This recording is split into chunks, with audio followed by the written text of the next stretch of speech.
A very good afternoon to each one of you. Welcome again to our webinar series, Oncology Insights, which aims at introducing not just doctors, but also caregivers, also patients about oncology, basics of oncology, to make sure that all of us are well aware to make wiser decisions whenever it's required, not just for ourselves, but for our families, for our neighbors, for everybody at workplace, whoever requires attention. And the topic of today's webinar is breast cancer from screening to survivorship. Not just talk about breast cancer, but also talk about benign breast conditions, which are extremely vastly prevalent, especially in 20s and 30s. But remember, anything which could present as either a breast lump or an ulceration or anything in the nipple like discharge, distortion, axillary lymph nodes, or cervical lymph nodes should be brought to medical attention. We may actually exclude malignancy, but at any point in time, any lump which is there in the breast requires attention. One important thing which we all need to remember is that breast cancer not just happens in women, but also occurs in men as well. So if you have a chest wall swelling, any suspicious lesion in the chest wall, please visit your oncologist or please visit your nearest contactable doctor to at least get yourself evaluated. Now, my first job today is to discuss the winners of the last quiz. Our first quiz was about cancer screening and basic signs and symptoms to identify what could be suspicious lesion. The second Oncology Insights focused around pediatric hematology and pediatric oncology, patients who are less than 19 years of age, so up to 18 years of age. What are the common cancers? What are the common diagnosis and how do we manage them? And today, as I said, the focus is on breast lumps and breast cancer. But the second webinar winners were the first prize was Dr. Meena, who actually answered all the questions right in a very short time. She currently works as a pharmacovigilance officer in NIMHANS and Indira Gandhi Institute of Child Health. I think that's the reason she had good insights about pediatric cancers as well. The second prize goes to Dr. Deepa. She actually works as a consultant biochemist in Anand Diagnostic Center. But interestingly, we actually made a phone call just before we logged in for the quiz, logged in for the session. And we found out that she actually has been reading a lot about oncology, especially breast cancer, because her mother was diagnosed recently and she has been mother has been taking treatment for that as well. So last time we had about 20 people who participated in the quiz. We already have more than 150 people right now already logged in. And today's registration count just before we started was 650. I really want that we should have more and more viewership so that we can reach out sitting at your office, sitting at your home, sitting at your clinic without actually having to go out and reach out.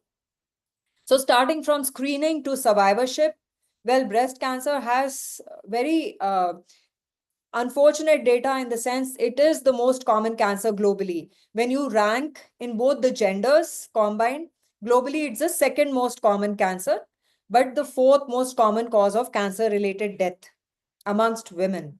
Next. Now, when we look at the Indian dynamics amongst women, 26% of women who are diagnosed with cancer are only breast cancer.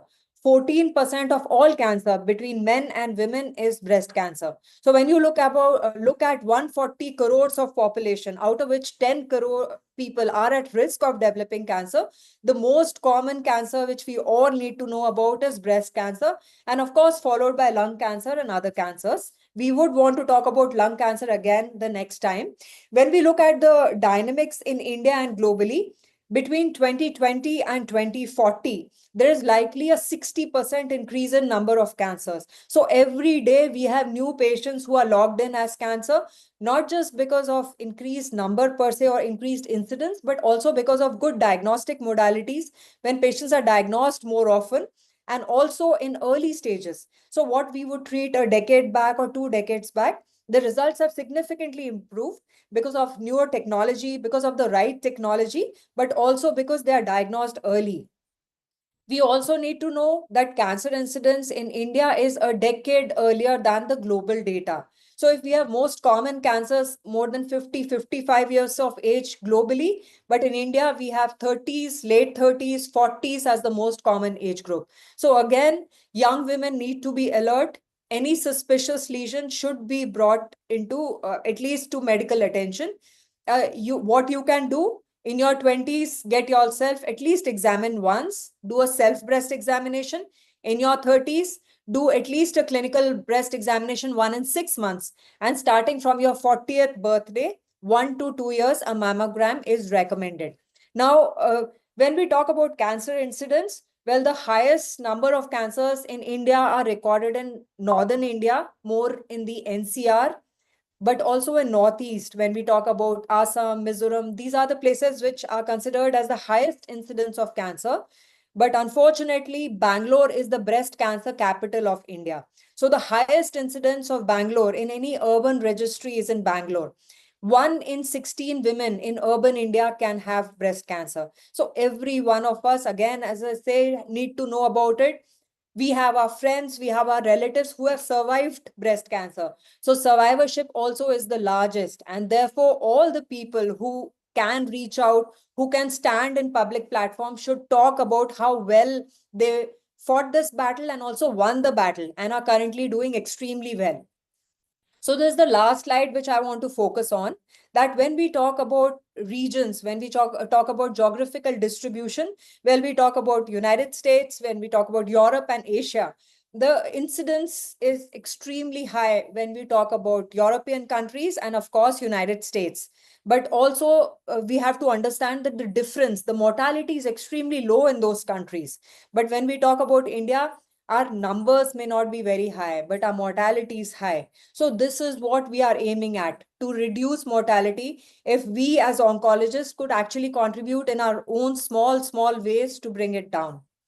So let me say that please be a part of this journey. If you have any questions, please write an email to us, please WhatsApp us, please get in touch with us in any way. If there's any question, please make sure that all women who comes to your clinic is attended to adequately. Sometimes a lump which could be unattended could actually be a very treatable lump which we don't want to miss. None of us want to miss. So we want to be a part of good karma and make sure that we make sure our efforts are in the right direction. Also, quickly talking about the quiz. Well, we have decided that we will exclude all the people from Fortis. We'll try to exclude all the patients from the all the people who are participating from the organizer side, MICE Ideas, and of course all oncologists. And from quiz to quiz, we had winners who were oncologists. First and second quiz winners first were oncologists, and we actually called them up and we regretted that. I mean, we would not include oncologists in the quiz. So let's start with today's topics. We have our clinicians, Dr. Sonali Shinde, Dr. Dhyaneshwaran, and Dr. Madhusudan, who will be taking sessions. And the quiz will be taken care by Dr. Shweta. So over to Sonali.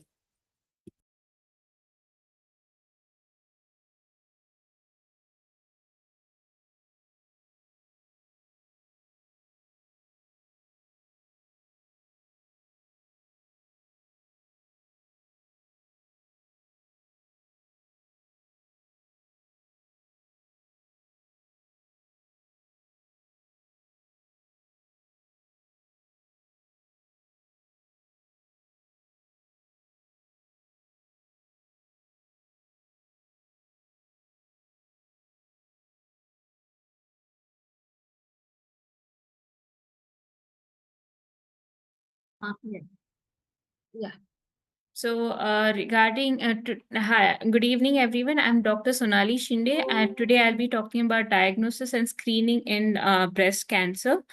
Uh, there are various risk factors which can cause breast cancer, and there are a few preventive or protective factors also. So the most common risk factors which are uncontrollable risk factors.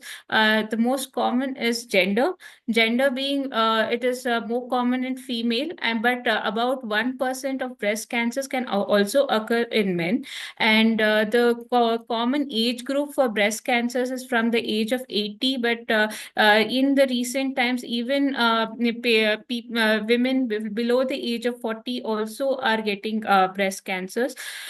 Genetic factors like about 5 to 10% of hereditary cases can be seen, like in which there is a family history of any BRCA positivity or any other genetic mutations are present in the family. Any family history is there, that is first degree or second degree if relatives are having any breast cancer, ovarian cancer, pancreatic cancer, or any other sort of cancers, any early menarche, that is if the first period is before the age of 12 years, or late menopause, after menopause occurs after the age of 55 or 55 to 60, then they are at a higher risk of developing breast cancers. Patients women or children who have developed who have received radiation to the chest wall in their childhood, between the below the age of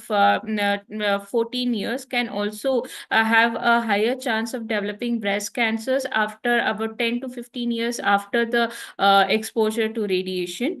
There are some controllable risk factors present, like nulliparity, elderly primaries who have this one who give birth to the first child after 35 years.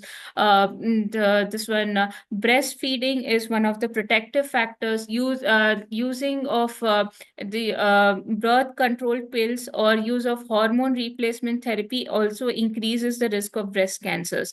Lack of exercise, obesity are all controllable or modifiable risk factors. These are the protective factors also, wherein maintaining your BMI and like exercising, maintaining a healthy weight, limiting your alcohol intake, and these are all protective factors which will help you in protecting against breast cancers. So what are the signs and symptoms which you have to see in breast cancer? It is like a person can come with any lump in the breast. That is a lump is felt in the breast. There is some visible change present in the breast. There is some swelling present. There's some skin dimpling is there. There is change in texture of the skin, like presence of POD orange, that is dermatic lymphedema is present. There is any retraction or inversion is there, or there is some bloody nipple discharge present. Patient is coming with complaints of breast or nipple pain which is not cyclical, and there is some lump or swelling present in the axilla. All of these are some symptoms which the patient can present with. And like patient, along with these, there could be other symptoms like if like which could lead think where we can think about any metastatic changes, wherein the patient comes with complaints of weight loss, loss of appetite, any back pain is there, any sort of a loss of consciousness, headache. All of these could be a sign of any metastatic changes. So there are a few screening tests which can be done, and which we had spoken in the first webinar also. So screening tests which can be done in average risk population, wherein women above the age of 40 years, screening mammogram has to be done, should be annually or biannually. And if there is any family history, then it has to be started earlier, and they go into a high risk case. The other screening test could be clinical breast examination by a physician or a trained nurse, which has to be done yearly once. It can be started from the age of 20, and self breast examination, which can be done by the individual at their home itself, and it can be started from the age of 21, and it has to be done once a month by the individual itself. It can be done by them after 5 to 7 days after the menstrual cycles. So what are the there are screening tests for the high risk individuals are a little different. So what are who are the high risk group? Patients, individuals who are having a personal history of breast cancer. There is a first or second degree family history is present. Some genetic mutations like BRCA positivity is there.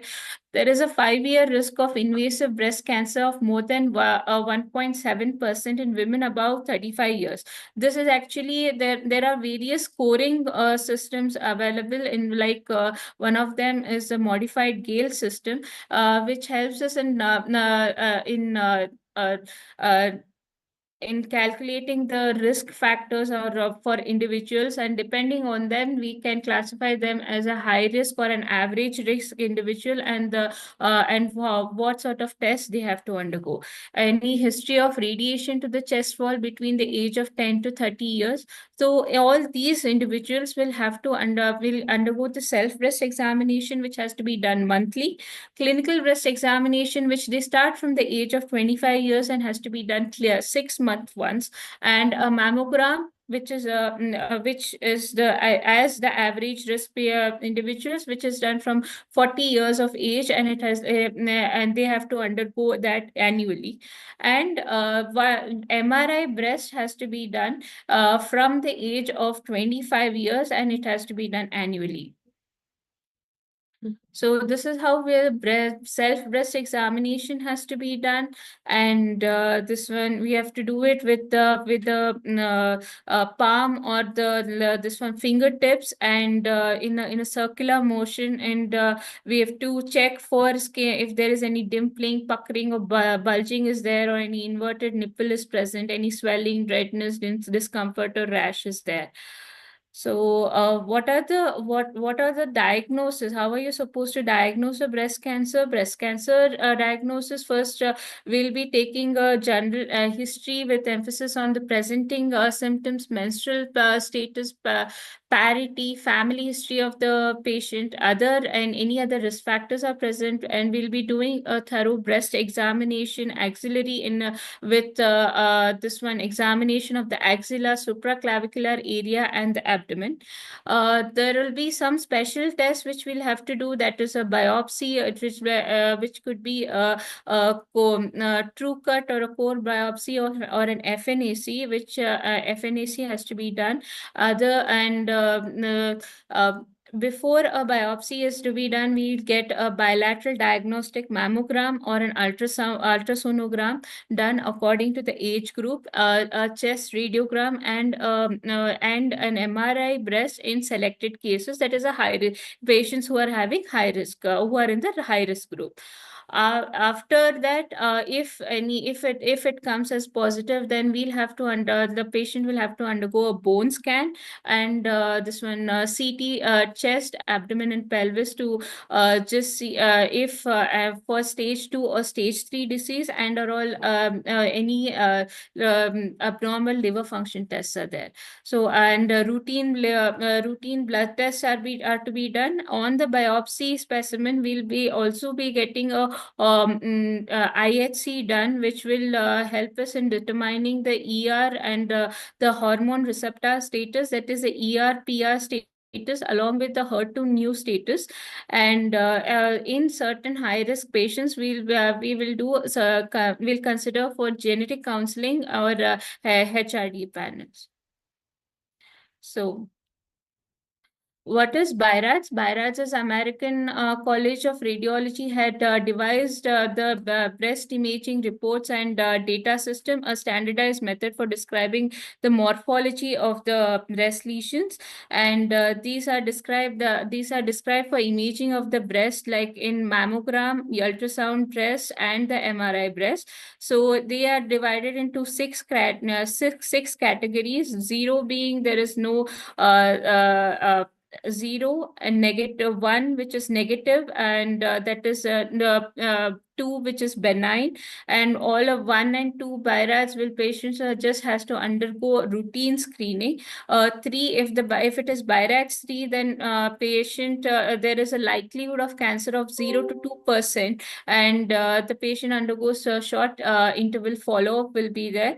4, it is comes as a suspicious of malignancy. So herein we have to counsel the patient for a tissue diagnosis. It could be an FNAC or preferably a true cut biopsy. And 4 again is divided into 4A, 4B, and 4C, in which there will be low suspicion for malignancy to a high suspicion of malignancy. 5, there is a highly suggestive of malignancy, and more than up to 95% likelihood of malignancy present. And 6 is wherein it is proven, biopsy proven by rats is there.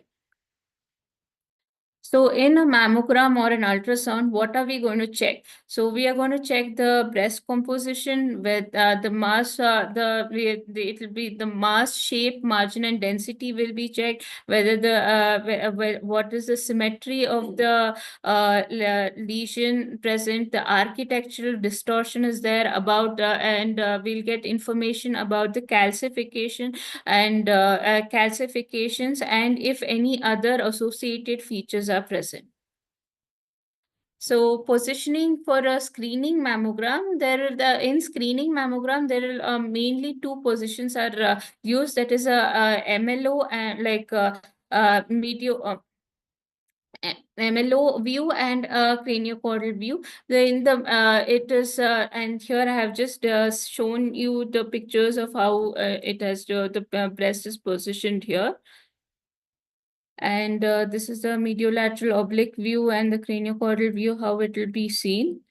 And what is the according to the calcifications having high probability of malignancy, it is mostly if the patient is having the mammogram is showing any pleomorphic calcification or fine heterogeneous calcifications are present, then it could be a higher suspicion of malignancy. So what are the features you see in a breast cancer? Is there is asymmetry present, architectural distortion like heterogeneous masses there, irregular margins are present like appearance of linear, radiated or speculated changes around a central focus, areas of skin thickening is there, and microcalcification are present.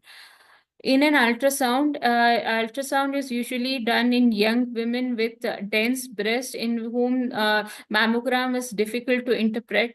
It will help in distinguishing cyst and from any solid lesions. It can be used to localize impalpable breast lumps, and can also be used in ultrasound for ultrasound guidance if it is required for doing an FNAC or a biopsy. And if a mammogram is giving inconclusive answers, then we do an adjunct ultrasound to which helps in further modifying our results. And in lactating and pregnant women, ultrasound is preferred, and women below the age of 30 years. MRI breast is usually preferred in patients who are having a dense breast, any high-risk group patients, palpable abnormality with normal mammogram, augmented breast, and to stage a tumor, like example of chest wall invasion. Uh, PET-CT has a role in breast cancers in patients who are it is used for staging workup and to know if any metastasis is present. These are the main role of PET-CT here. There are 3 types of biopsies which can be done. First is a FNAC, wherein just a small needle is inserted into the tumor, and a few cells are collected and seen under a microscope. Whereas in a core needle biopsy, when it can be done under an ultrasound or MRI guided if required, or it can be done directly. And here the architecture of the the tumor can also be seen. So core needle biopsy is preferred over an FNAC, and open biopsies can be done if it removes all or part of the abnormality. But in most of the cases, we prefer to do a core needle biopsy. Histological classification of breast cancers. Breast cancers are mostly divided into in situ carcinomas or invasive or infiltrating carcinomas. In situ carcinomas could be ductal carcinoma or lobular carcinoma. Invasive carcinoma, you have tubular, ductal lobular, invasive lobular, infiltrating ductal, mucinous, medullary, and infiltrating ductal carcinomas. And they are further could be well differentiated, moderately differentiated, or poorly differentiated carcinomas. And we also have to get a IHC done on the biopsy tissue, wherein we check for the ER/PR and HER2 status. And based on based on the positivity and the negativity of these, the where further molecular subtypes of breast cancer are there. That is luminal A, and it is seen in more 40% of cases, whereas it is ER/PR positive and HER2 negative. Normal, like this one, which is seen in 2 to 8% ER, which is having a ER/PR positive and HER2 negative again. And luminal B, which is seen in 20% cases, HER2 enriched, whereas HER2 is positive with ER/PR negative status. It is seen in 10 to 15% cases, and basal-like or triple negative, in which all the three markers are negative, which is having a poor prognosis. So in HER2, if it is, there are two tests. We can do an IHC test, and if it comes as equivocal, then we will be getting a FISH or an ISH testing done. And depending on if it is negative or positive, we are again divided into HER2 negative, HER2 low, or HER2 positive. This one. So that coming to the TNM staging is like the tumor is staged based on the initially T1, T2, and T3 is based on the tumor size. That is T1 is less than 2 centimeters, T2 is 2 to 5 centimeters, and T3 is more than 5 centimeters. Ductal carcinoma in situ is staged as TIS, and T4 staging is tumor of any size with direct extension to the chest wall, or there is an extension, there is an ulceration or a satellite nodule are present, or an edema of the skin is present, then it becomes T4B. And if there is any inflammatory carcinoma, then it is this one as T4D. So the clinical nodal staging is metastasis to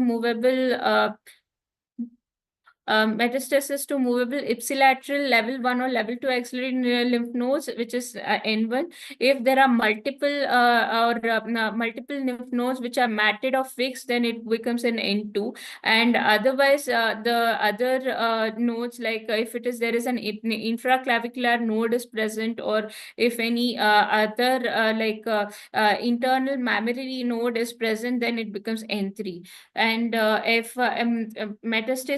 distance metastasis is staged as M1 disease, and and if no clinical or radiographic evidence of metastasis is there, then it is staged as M01 plus. So breast cancer survival rates, the 5-year relative survival rate for women with stage 0 or stage 1 breast cancer is close to 100%. And stage 2 survival rate, 5-year survival rate is about 93%. Whereas in stage 3, it is about 72%, but often women with these breast cancers can be treated successfully. Metastatic breast cancers have a 5-year survival rate of about 22%, though it has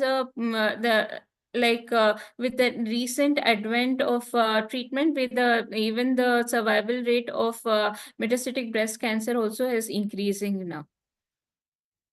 Thank you.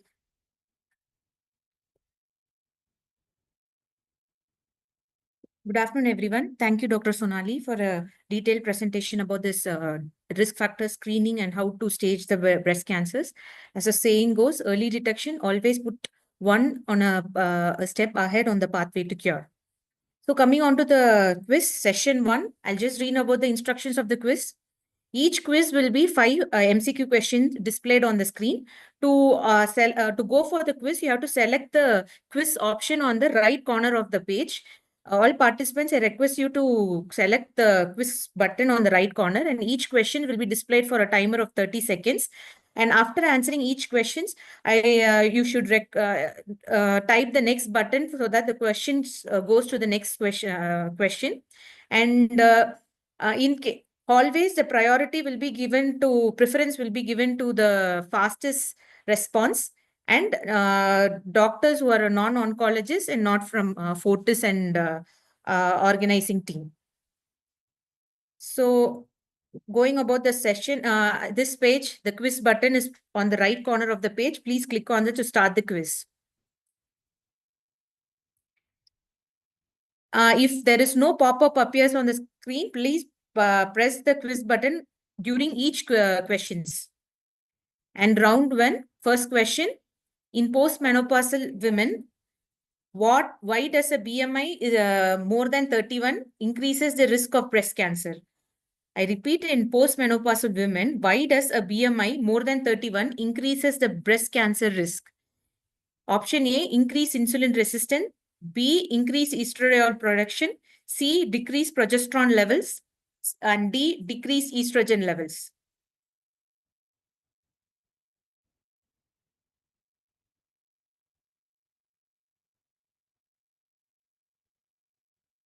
Question 2, triple negative breast cancer is most commonly associated with which genetic syndrome? Triple negative breast cancer is most commonly associated with which genetic syndrome? Option A, Lee-Fraumeni syndrome. B, Cowden syndrome. C, BRCA1 mutation. D, Lynch syndrome.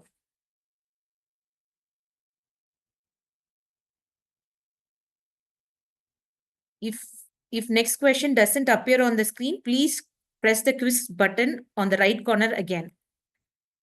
Which of the following is an approved screening tool for BRCA mutation carriers with a family history of cancer?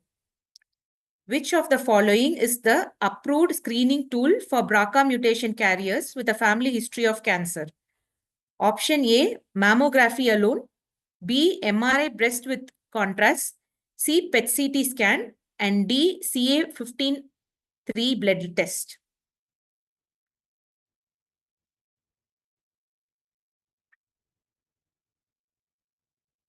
Question number 4. According to the AJCC 8th edition TNM staging, which of the following correctly defines T3 in breast cancer? According to the AJCC 8th edition TNM staging, which of the following correctly defines T3 in breast cancer? Option A, tumor less than 2 cm in greatest diameter. Option B, tumor 5 cm in greatest diameter. Option C, tumor with direct extension to chest wall or skin. And option D, tumor with ipsilateral supraclavicular lymph node involvement. Question number 5, last question of the session. Which of the following best describes inflammatory breast cancer? A slow growing hormone receptor positive tumor, a localized mass with well-defined margins, a rapidly progressive cancer with skin redness and edema known as pudgy orange appearance, or option D, a non-invasive precursor lesion.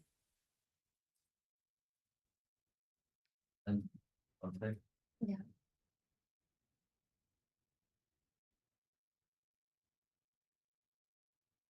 Coming on to the next session, I would like to invite Dr. Madhusudan, senior consultant radiation oncologist and program director of this webinar session, to give a detail of role of surgery and radiotherapy in breast cancer.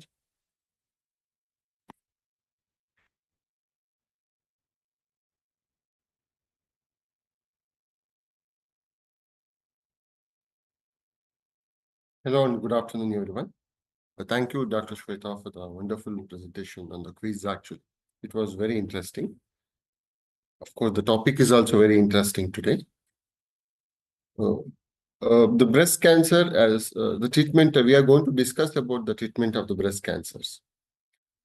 Treatment of breast cancers involved multitude of aspects.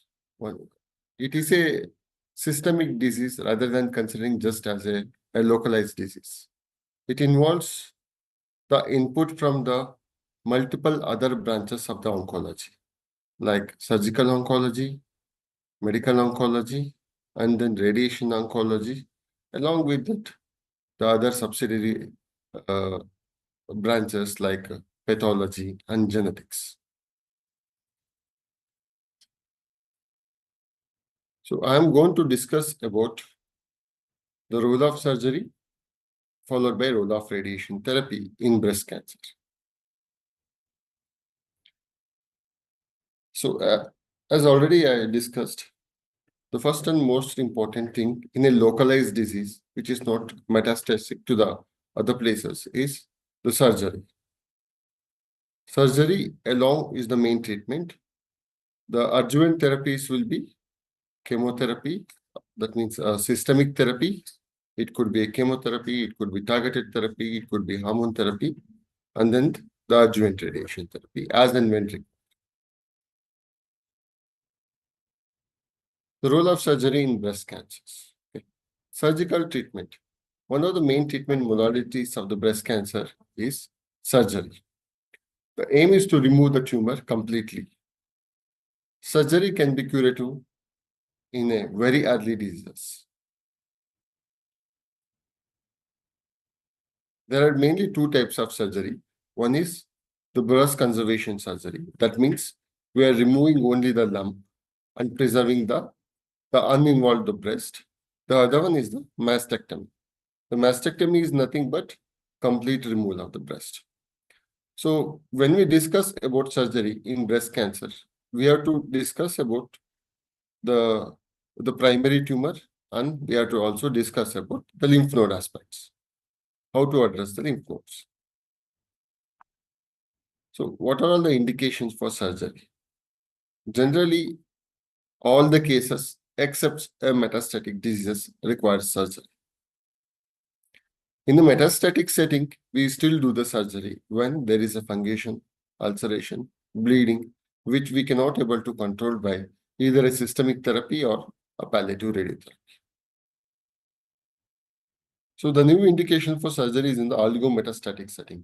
We all of us know that surgery we do in a localized disease, locally advanced diseases, and also we do in metastatic in some cases. In the oligometastatic disease is a disease where there are only up to 5 or less than 5 metastases are there, wherein the addition of surgery and the addition of the treatment for the oligometastatic disease, either a surgery or the radiation therapy, helpful in improving the survival. This is called oligometastatic setting. Breast conservation surgery. The breast conservation surgery is a very, very broad term as such actually. It can be a lumpectomy, it can be quadrantectomy. The basic idea is to remove the tumor, preserving the remaining normal breast. So BCS should be considered when the tumor can undergo excision with clear margins with an acceptable cosmetic results. So that is also important because even though we can, it also depends upon the normal breast and the tumor aspect ratio is also important. In a patient, somebody with a large tumor with a relatively small breast, it may not be able to do a breast conservation surgery. And in such cases, we generally give chemotherapy and shrink the disease, and then we can take the patient for a breast conservation surgery. What is the adequate margin in a breast conservation surgery? Ideally, a technically negative margin is considered as a negative margins in case of breast cancer. Whereas if a ductal carcinoma in situ is present at the edges or in a case of a ductal carcinoma in situ, at least 2 millimeter margin is necessary. So as I already told you, breast conservation surgery is a multitude of other things what we have told. Something like a lumpectomy, where removal of the tumor with small amounts of the surrounding tissue. Among the lumpectomy and the other one is partial mastectomy. That means like we remove a large portion of the breast tissue, but still preserving most of the breast. Then the quadrantectomy, removal of a 1/4 of the breast. So all these considered under the heading breast conservation surgery. Among these, the lumpectomy is the most where we preserve maximum breast tissues and the minimum amount of tumor is removed. With ideally a technically negative margin is achieved with lumpectomy.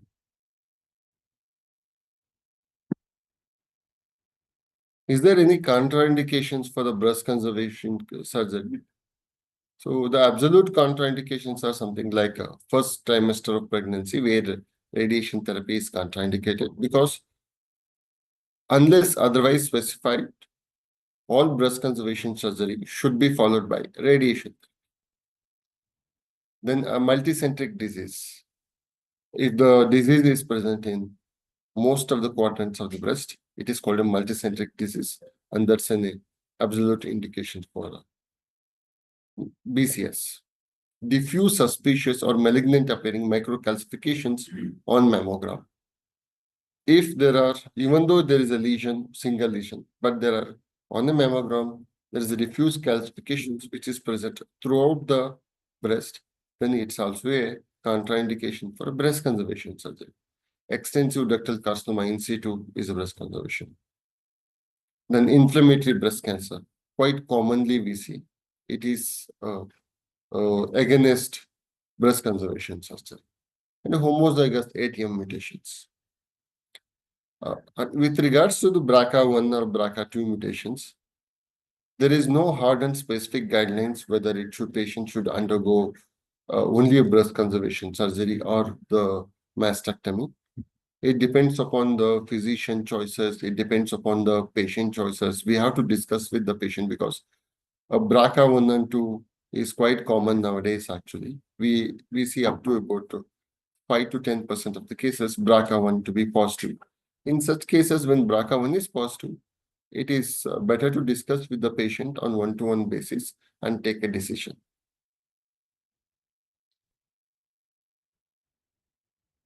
So mastectomy, there are different types of mastectomies. Okay, one is a total or simple mastectomy, that means removal of the entire breast. And the radical mastectomy is removal of the breast, then underlying muscles and the lymph nodes. Okay. Modified radical mastectomy is removal of the breast, lymph nodes. Here, pectoral muscles are preserved.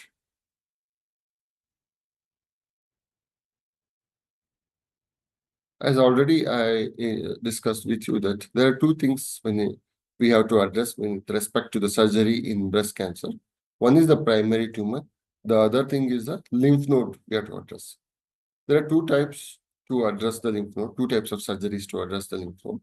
One is the sentinel lymph node biopsy. The other one is axillary lymph node dissections. In a simple term, if you ask me, the case for a sentinel lymph node biopsy is the one without a clinically positive nodes.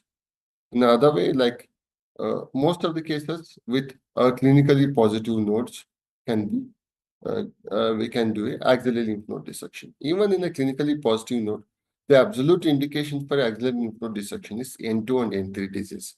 Whereas we can still do sentinel lymph node by N1 dissection or a clinically N0 dissection. How do we do a sentinel lymph node? So sentinel lymph node is nothing but either a radioactive colloid or a dye will be injected around the tumor, at the site of around the tumor, and with the help of the probe, the dye or the radioactive colloid will be detected, and that at least 2 to 3 lymph node has to be extracted and sent for the frozen sections.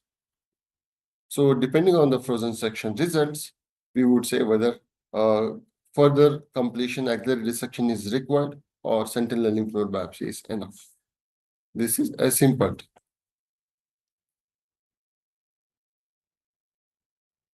What is the advantage of sentinel lymph node biopsy or axillary dissection? Why are we doing a sentinel lymph node biopsy? Because the sentinel lymph node biopsy is less invasive compared to the axillary dissection. The associated complications with the axillary dissection will be very, very less with the sentinel lymph node biopsy. Especially the lymphedema risk is very, very less.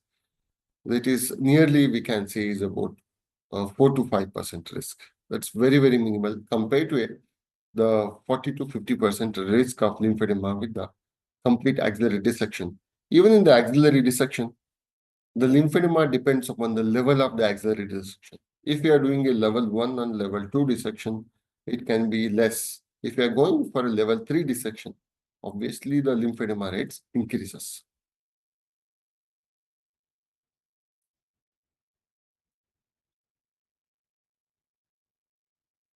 The challenges and consideration in surgery, the risk of complications we have to take, infections, bleeding, and lymphedema. The cosmetic concerns, changes in the appearance may impact the patient's body, and the reconstruction options are always we have to give in the present day world. So we'll be discussing about the role of radiation therapy in breast cancer. Generally, like most of us during our MBBS period, we would have like seen or assisted about or heard about the breast conservation surgery, removal of the lump. We heard about the chemotherapy. Radiation is the one subject generally, like even during the MBBS time, we do not get to learn much actually. In simple word, radiation is nothing but a form of energy actually. So radiation is a ionizing radiation. So if you look at the electromagnetic spectrum, actually, there are different types of radiation. The radio waves, microwaves, infrared, ultra waves, gamma rays. The one at the extreme end of the ionizing radiation is the one with the actually what we use for the radiation therapy. Even the X-rays do not have a high capability of ionizing radiation. What are the sources of ionizing radiation for the therapy? So there are two sources, two equipments we use for the treatment of radiation therapy. One is the external beam radiation therapy. Generally, most commonly we use. It's like a CT scanner machine. The other one is intraoperative radiation therapy machine. So how do we do a radiation process? Before the radiation therapy process involves preparing a mold, taking a CT scan, and transferring those images to a special software and marking the things of normal organs and marking target organs, where to give radiation, where to not to give radiation, and with the help of a medical thesis to prepare a radiation plan, and then finally to deliver the radiation. There are different techniques for the radiation therapy, like 2-dimension, 3 dimensions, intensity modulated, image guided, volumetric arc therapy, and then the intraoperative therapy. So as we go with the higher and higher technique, actually, 2-dimensional radiation therapy is the oldest one. Actually. The volumetric arc therapy is the latest one treatment. As we go with the higher therapy, the toxicity reduces, the confinement increases. This is just an example of like how a 3-dimension radiation therapy versus intensity modulated therapy in the middle, and then on the right side, intensity modulated proton therapy. So the advantages with the higher end techniques is that the tumor confinement, the target confinement will be more and more, along with the lesser toxicity to the normal tissues.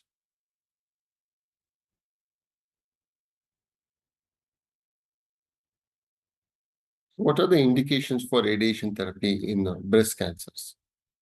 So all breast conservation surgery cases should undergo radiation therapy.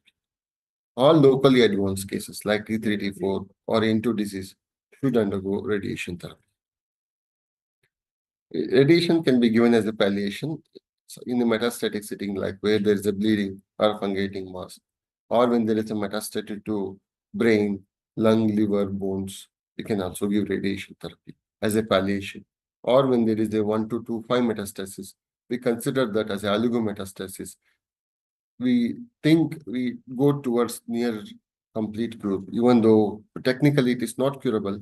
Oligometastatic is something like it is between a controllable versus curable disease. So in the present day, the modern day, the number of sessions is becoming less and less, especially with the use of the modern day techniques.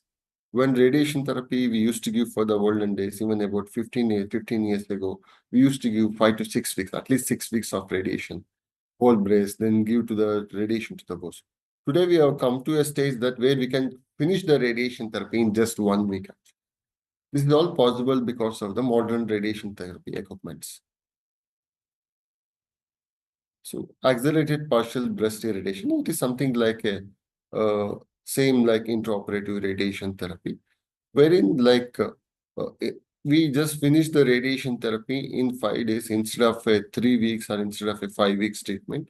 Only the tumor plus cavity will become. There are different ways to give this kind of accelerated partial breast irradiation. So intraoperative radiation therapy, we have this facility at our hospital also, wherein after the surgery, immediately after the surgery, we give radiation therapy to the cavity actually in a selected cases. So we have to select case-to-case basis, and frozen section is very, very important in such cases. So, and also we have a special techniques at our hospital. There is something called active breath coordinators. In this technique, especially the cases of the left-sided breast, can be given as less radiation to the heart as possible, or even we can reduce the dose to the lung.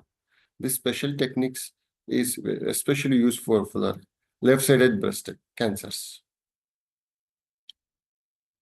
We can also do stereotactic treatment for when there is a limited metastasis to the brain, liver, or lung, or spine bones.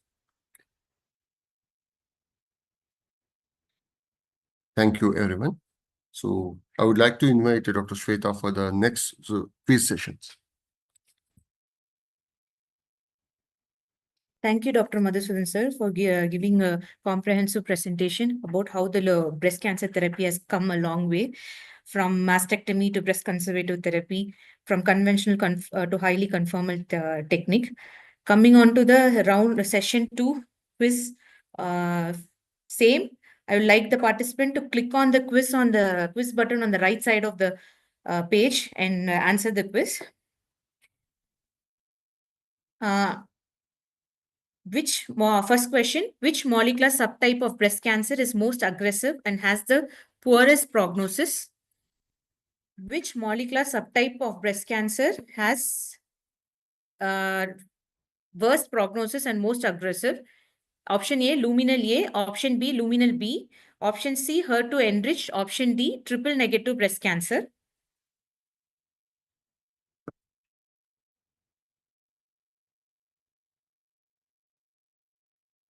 Question 2. In BIRAT's breast imaging reporting and data system classification, which category indicates a high suspicion of malignancy requiring biopsy? I repeat, in the BIRAT's scoring classification, which category indicates a high suspicion of malignancy requiring biopsy? Option A, BIRATS 2, option B, BIRATS 3, option C, BIRATS 4, and option D, BIRATS 5.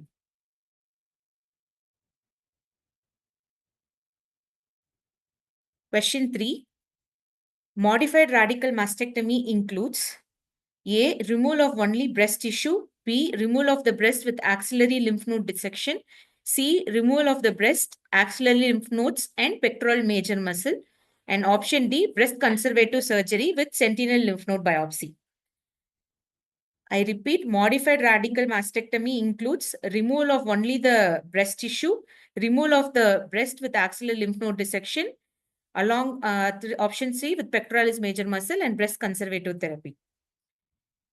Fourth question, which is considered adequate surgical margin in breast conservative surgery for invasive breast cancer? Option A, no tumor cells at the inked margin. Option B, tumor cells less than 1 mm from the inked margin.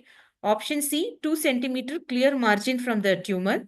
Option D, complete excision of all axillary lymph nodes.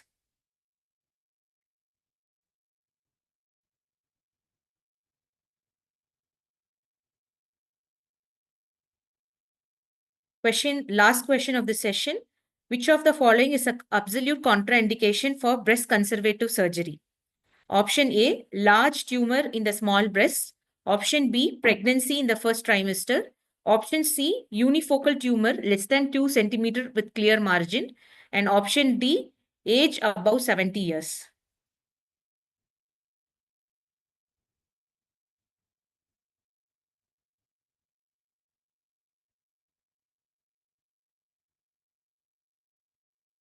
I'd like to make the participants answer fast because already 250 participants have participated in the quiz. Role of systemic therapy in breast cancer. I would like to invite Dr. Kyaneshwaran, consultant medical oncologist, for a detailed presentation.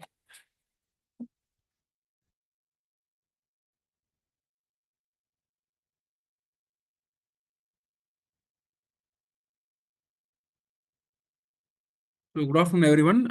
Thank you, Sweta, for your introduction. So I'm going to talk about treatment in breast cancer, particularly neoadjuvant treatment, adjuvant treatment, which includes endocrine therapy and targeted therapy. So indication of neoadjuvant therapy in breast cancer. So IBC, inflammatory breast cancer carcinoma. So bulky or metaed N2 lymph nodes, N3 axillary lymph nodes, and T4 tumor. And particularly in triple negative HER2, the size again it is very small size. Also, we can start like a triple negative. It is more than 1.5 centimeter. In HER2, it is more than 2 centimeter. And another indication is high tumor to breast ratio, or if there is anticipated cosmetic outcome, would be a suboptimal due to tumor location. So, what are the preoperative therapy we can give apart from HER2 positive cases? So, one is so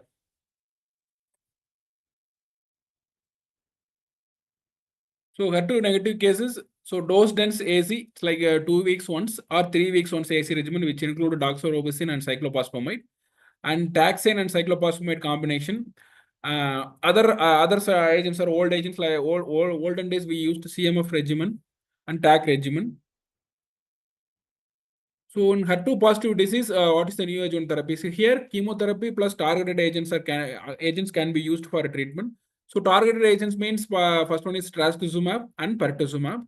If tumor size is lymph node involvement, plus tumor size more than 2 centimeter, we can add pertuzumab. So adding trastuzumab along with pertuzumab, it will overcome the resistance. So post-surgery, post-adjuvant, neoadjuvant chemotherapy, like 6 cycles of chemotherapy plus targeted therapy, followed by surgery. So if there is any residual disease, we can switch to TDM1 or 14 cycle. So in triple negative cases, so we have to look for a tumor size less than 2 centimeter or more than 2 centimeter. If it is less than 2 centimeter, so we can patient can undergo, exactly we can say means less than 1.5 centimeter. Patient can undergo surgical resection and lymph node evaluation and pathological analysis we can do. So adjuvant chemotherapy based on the tumor is usually above 0.5 centimeter. Adjuvant therapy is recommended. So if it is BRCA carriers positive, if it is more than 2 centimeter tumor post surgery, so we can add olaparib. If it is more than 2 centimeter, exact size means more than 1 centimeter, we can start neoadjuvant therapy. In neoadjuvant therapy, in triple negative, combination of chemotherapy along with that immunotherapy we can use. Followed by chemotherapy means paclitaxel, carboplatin plus pembrolizumab, followed by adriamycin and cyclophosphamide, and followed by surgery and pembrolizumab maintenance. So here it is a BRCA carriers means olaparib we can add, or if it is residual disease, we can start capecitabine. So it's a CREATE-X trial. This trial address the residual disease, particularly in triple negative breast cancer post surgery. So capecitabine tablet we can give 8 cycle in residual disease post neoadjuvant therapy in triple negative breast cancer. So adjuvant endocrine therapy. So how to evaluate adjuvant endocrine therapy, whether patient is in premenopausal or postmenopausal. So premenopausal status, we have to consider age. Age is less than 35 means we can start with ovarian suppression plus aromatase inhibitors. If it is age is more than 35, we have to check the pathological stage or lymph node involvement, all these things. If it is a high risk disease, again you can start with ovarian suppression along with aromatase inhibitors. If it is low risk disease, young age, we can start only tamoxifen without ovarian suppression also. So if patient developed over a period of time, patient developed amenorrhea more than 12 months, that time we have to check, we have to switch over the endocrine therapy like tamoxifen to aromatase inhibitors. So in that time, we have to evaluate FSH and estradiol. So if FSH and estradiol levels are in the post-menopausal range, so that time we can switch over the endocrine therapy from tamoxifen to aromatase inhibitors. So adjuvant hormonal therapy. So in post-menopausal woman, so we have to check whether that your size is more than 0.5 centimeter or lymph node involvement. If it is less than a 0.5 centimeter, adjuvant endocrine therapy we can consider. It is category 2B recommendation. If it is size is more than 0.5 centimeter, a lymph node involvement 1 to 3 lymph node involvement, we have to do Oncotype DX score. So based on the risk score, we can give either endocrine therapy or chemotherapy followed by endocrine therapy. So same premenopausal age also, we have to address two issues. One is size, another is lymph node involvement. So again, patients to undergo, if it is more than 0.5 centimeter size and 1 to 3 lymph node involvement, Oncotype DX score they have to undergo. So based on that, low risk, intermediate, and high risk, we can consider endocrine therapy alone or chemotherapy followed by endocrine therapy. So the Taylor-X trial, which address the chemotherapy followed by endocrine therapy. So based on this, it is classified into low risk, intermediate, and high risk. Low risk means score is 0 to 10. Intermediate is 11 to 25. High risk is more than 26. If it is high risk, chemotherapy followed by endocrine therapy. In intermediate risk, if it is 15 to 25, here we have to consider age. If it is age is less than 50, we can consider chemotherapy followed by endocrine therapy. Or if it is more than 50, 55, you got to give endocrine therapy only. So common drugs used in endocrine therapy on a premenopausal age, tamoxifen. In postmenopausal age, commonly use anastrozole, letrozole, exemestane. So in high risk patients, particularly in in adjuvant setting, more than 4 lymph node involvement or 1 to 3 lymph node involvement, plus one of the following criteria, which includes a grade 3 disease or tumor size more than 5 centimeter or Ki-67 more than 20%, we can add targeted therapy like abemaciclib or ribociclib. So abemaciclib along with aromatase inhibitors for 2 years, ribociclib along with aromatase inhibitors for 3 years. So it's a ovarian function suppression. There are two trials are there, text trial and soft trial. So based on the clinical trial, so the ovarian suppression combined with aromatase inhibitors reduce the risk of recurrence more than tamoxifen based ovarian suppression. 40 years old node negative cancers and no adjuvant chemotherapy, there is a minimal benefit in ovarian suppression. So young perimenopausal women with node positive breast cancers or those who aren't chemotherapy should receive ovarian suppression either with tamoxifen or aromatase inhibitors. So premenopausal women with low risk tumors, especially those who don't typically consider for adjuvant chemotherapy, get less benefit from ovarian suppression and should be received tamoxifen alone. So triple negative breast cancer, adjuvant therapy. So post surgery. So post surgery, we have to check tumor size. If tumor size is more than 0.5 centimeter, so we consider adjuvant chemotherapy. So if it is germline BRCA mutation positive, we can add after completion of radiation therapy. If it is micrometastasis, lymph node micrometastasis also, you can consider chemotherapy in this patient. So HER2 positive, it's like a triple negative, more than 0.5 centimeter, you have to consider chemotherapy along with targeted therapy, trastuzumab. If it is more than 2 centimeter, the more than 2 centimeter or lymph node involvement, we have to add pertuzumab along with trastuzumab. So HER2 positive disease with less than 2 centimeter, only paclitaxel trastuzumab regimen can be given. So paclitaxel, it is a weekly, total duration is 12 weeks only. So post that trastuzumab total duration is 1 year. So during trastuzumab and pertuzumab therapy, echo we have to repeat every 3 months once because trastuzumab induced cardiac toxicity is around 4%. So metastatic carcinoma breast. So before treating metastatic carcinoma breast, we should know the receptor status, hormone receptor status,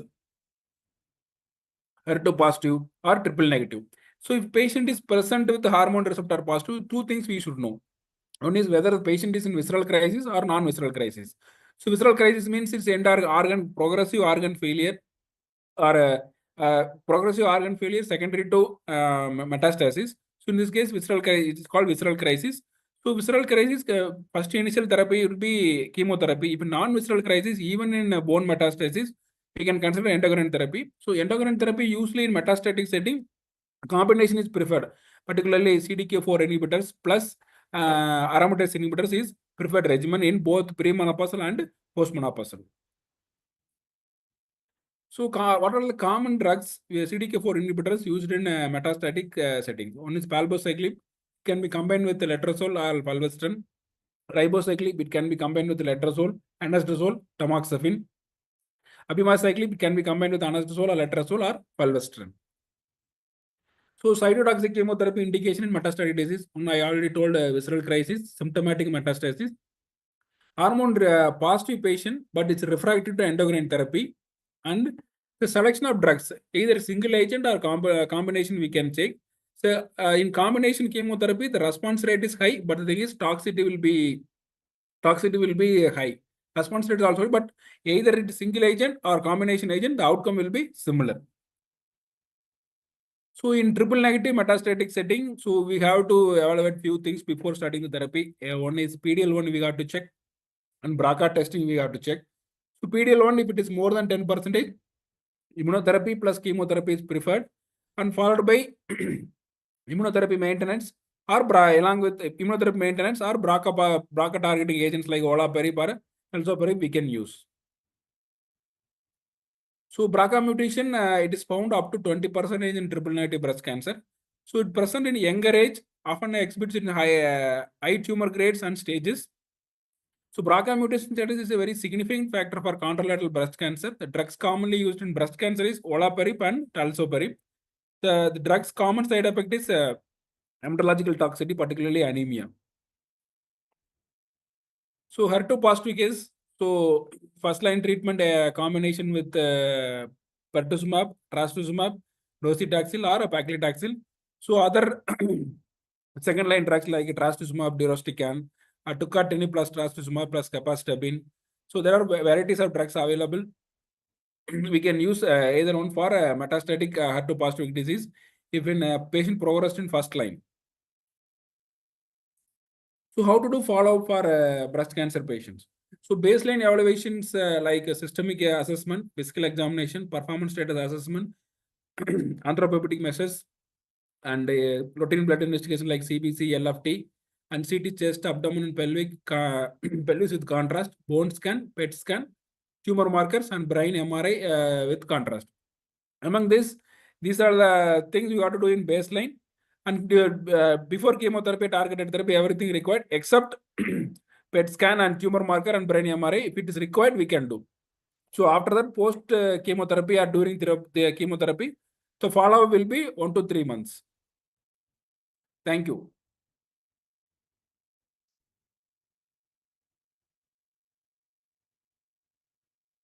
Thank you, Dr. Dhyaneshwaran. As this cancer researchers have clearly told, breast is a systemic cancer. So to truly defeat a breast cancer, we should treat the disease as a disease which affects the whole body, not just a tumor in the breast. Coming on to the quiz, last quiz round of this session.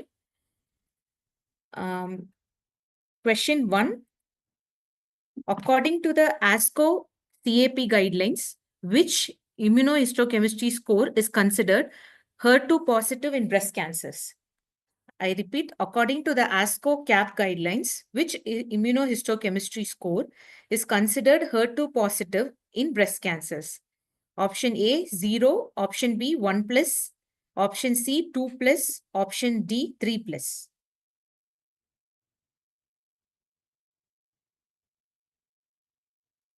Question 2. Aromatase inhibitors are the preferred hormonal therapy in which group of patients? Aromatase inhibitors are the preferred hormonal therapy in which group of patients? A. Premenopausal women with ER positive breast cancer. B. Postmenopausal women with ER positive breast cancer. C. Triple negative breast cancer patients. And D. HER2 positive breast cancer patients. Question 3. Total duration of trastuzumab in HER2 positive early breast cancer. total duration of trastuzumab in HER2 positive breast cancer, early breast cancers? Option A, 8 months. Option B, 1 year. Option C, 18 months. Option D, 2 years. I would like the participants, if quiz next question is not displayed, please click on the quiz options after each quiz session. Question 4. Neoadjuvant chemotherapy is given before surgery in breast cancer for. Neoadjuvant chemotherapy is given before surgery in breast cancer for A, for reducing systemic recurrence, B, for shrinking tumors to allow breast conservative surgery, C, treating metastatic disease only, and D, preventing contralateral breast cancer.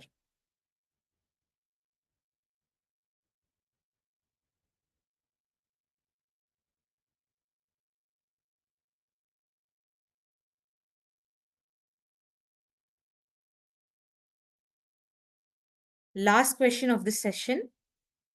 Tamoxifen is contraindicated in patients with which of the following conditions? A, osteoporosis, B, history of deep vein thrombosis DVT, C, ER positive breast cancer, and D, BRCA1 mutation.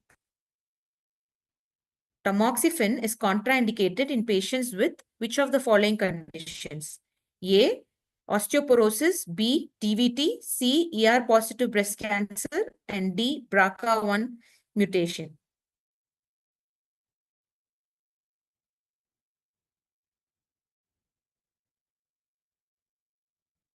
Coming on to the quiz discussion. I hope all participants have submitted their answer, and any doubt regarding any clarification about the breast cancer, can always reach out to us through mail and WhatsApp. Question 1. In postmenopausal women, why does a BMI more than 31 increases the risk of breast cancer? It is mainly due to increased estradiol production. The same estradiol in a premenopausal woman is associated with protection of it reduces the risk of breast cancer. The same is not for the postmenopausal women, because in postmenopausal women, the estradiol will be converted majority to estrone. This estrone is a cell regulator receptor. It acts on the receptor, which leads to disease progression and poor outcome in an ER positive breast cancers.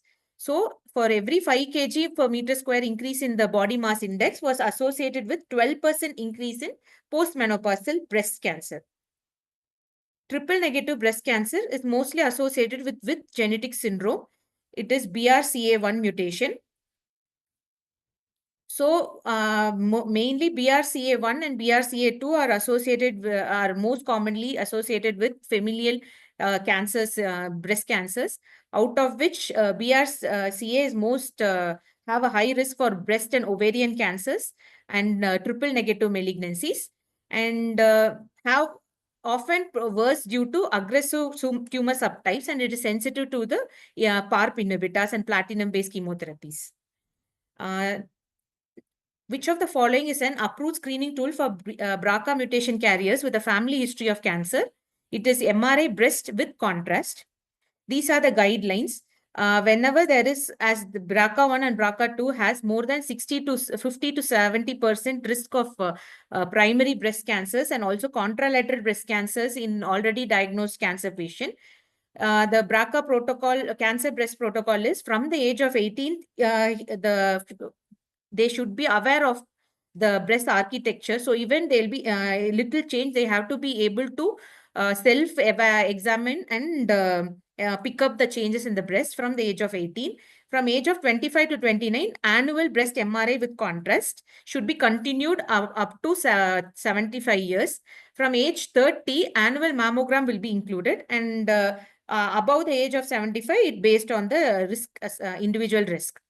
According to the AJC 8th edition TNM staging, which defines T3, it is tumor more than 5 centimeter in greatest distance. TNM is a staging classification used, where T is for tumor, N for nodal, and M for any metastasis. Which of the following best describes the inflammatory breast cancer? It is a rapidly progressive cancer with skin redness and edema, putty orange appearance. This is the image of the inflammatory breast cancer with the putty orange appearance. As you can see, skin thickening, like dimpled, like an orange peel, bluish. And inflammatory breast cancer is aggressive type of cancer with rapid progression. Usually it is picked up in stage 3 and or metastatic stage only, with more than third involvement or the whole involvement of the breast will be there in case of inflammatory breast cancers. And it is associated with pain also. Which molecular subtype of breast cancer is most aggressive? It is triple negative breast cancer. These are the subtype classification of the breast cancer. Luminal A, based on the IHC done on the biopsy, showing the estrogen receptor, progesterone receptors, HER2 status, and Ki67, which is a proliferative index. In that, basal like which is triple negative, both all three are negative, and they have the worst prognosis. In the breast imaging reporting and data system classification, high suspicion of malignancy requiring biopsy is BIRATS 5. On BIRATS 2, it is benign. From BIRATS 3, probably benign, that is less than 2% chance of malignancy. BIRATS 4, it is 2 to 95% of the malignancy, suspicion of malignancy. From BIRATS 5 is highly suspicious, which is more than 95% of chance of likelihood of cancer. Modified radical mastectomy include removal of the breast with axillary lymph node dissection. These are the type of mastectomies, which different types of mastectomy. In that, modified radical mastectomy removes the breast, nipple areolar complex, skin, axillary lymph nodes level 1 and 2 with preservation of the pectoralis muscles and some vessels, which is considered as an adequate surgical margin in BCS for invasive breast cancer. It is no tumor cells at the inked margin. Based on the ABS Association of Breast Surgery, United Kingdom and American Society, inked margin at the invasive margin, invasive cancer is considered as negative. In case of DCIS, it is 2 mm margin. Which of the following is a absolute contraindication to breast conservative surgery? It is pregnancy, first and second trimester. So absolute contraindications for breast conservative surgery is because all breast conservative surgery will require radiation, which is absolutely contraindicated in first and second trimester of pregnancies. And in case of multicentric disease, the best first option will be mastectomy and any prior irradiation to the breast. Related contraindication will be collagen vascular disease if there is a large tumor breast ratio where reconstruction cannot be achieved, and when the tumor beneath the nipple is related to contraindication. According to the ASCO guidelines, immunohistochemistry is considered a HER2 positive in breast cancer when there is 3+. As you know, HER2 is a receptor, it is a epidermal receptor. So if that staining, if it is 2+, it is it is equivocal, which should be further evaluated with a FISH test. And 3+ is absolute positivity, that is more than 10% of tumor cells and membrane staining complete. Aromatase inhibitors are the preferred hormonal therapy in which group of patients? It is postmenopausal women with ER positive breast cancers. Aromatase inhibitors mainly act on the external estrogen converters.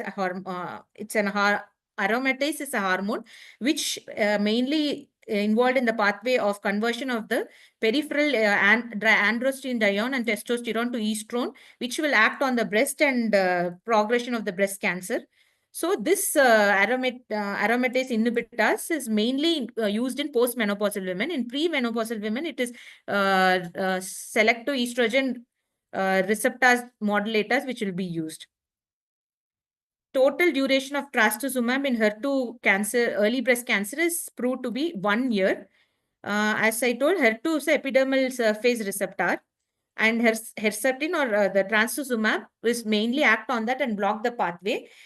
Based on multiple trials, it is proven that adjuvant trastuzumab for a year of 1 for 1 year concurrently along with chemotherapy has become the standard of care in HER2 positive breast cancer. As you can see, we have with anti-HER2 therapy, the overall survival of the patients has increased more than 18%. Neoadjuvant chemotherapy is given before surgery in following cancer for mainly shrinking tumors to allow breast conservative surgery. These are the neoadjuvant therapy is mainly indicated in triple negative breast cancer, which is more than 1 centimeter, HER2 positive breast cancer more than 3 centimeter with node positivity, and high risk feature in breast cancer and inflammatory breast cancer. Advantages mainly breast conservative surgery, downstaging of the lymph node status, eradicate micrometastasis. Tamoxifen in patients is contraindicated with patients of history of deep vein thrombosis because, as I told, tamoxifens will act on the estrogen receptors, which is on the surface of the breast cells in the nucleus, so that the breast cells pathway, down-regulating pathway doesn't work and proliferation of the cells doesn't happen. Absolute contraindication is deep vein thrombosis or any embolic events, and active already risk factors of endometrial carcinoma, uterine hyperplasia, and severe liver disease.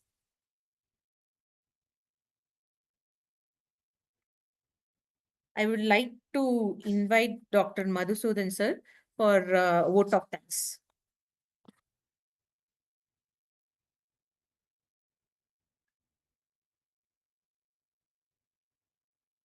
Hello and good evening, everyone.